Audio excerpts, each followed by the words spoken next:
Oh, well, moving on, Amazonian refugees from Nigeria is against international law to abduct citizens. Well, newspaper reports are awash with this, and right groups have expressed concerns against the deportation of Southern Cameroonians, saying um, it is against international law. Amazonian refugees from Nigeria against their will. This is a serious issue that has raised concerns about the safety and human rights of the refugees. Some have expressed concerns that the deportations violate international law and the principle of non-refoulement, which prohibits states from returning refugees to a country where they are faced with persecution or danger.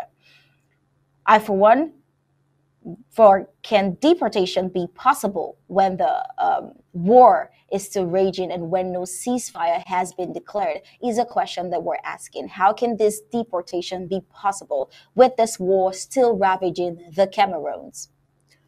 This senseless war declared by Pierre's regime of neighboring La Republic de Cameroon on Ambazonians has been and remains a devastating one.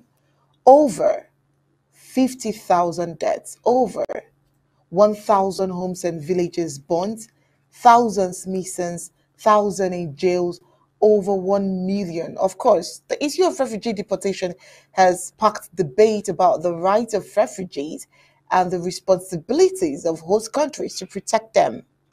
Some argue that Nigeria has a duty to protect the refugees and provide them with safe and humane conditions. Others argue that Nigeria is not equipped to deal with the large number of refugees and should be able to deport them if necessary.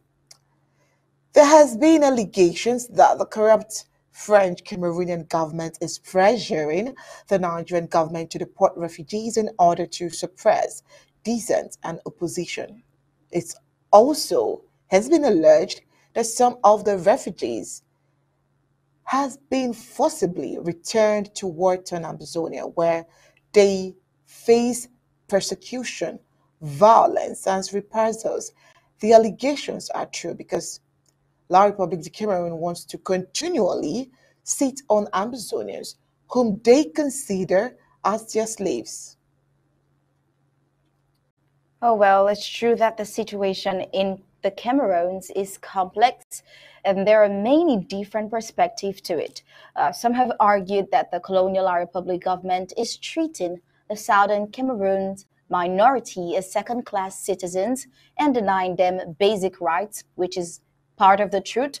Others have argued that the Amazonians minority is tired of being forced to live together with the Francophones and is fighting to restore their independent state, which is the complete part of the whole truth, which the occupier and annexationist La Republic sees detrimental to the country since the Southern Cameroons is basically their live wire, their milking cows. Under the 1951 Refugee Convention, refugees cannot be returned to a country where they face a well-founded fear of persecution and danger.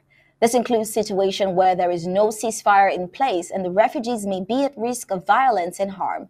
The right to asylum is a fundamental human right and should be protected.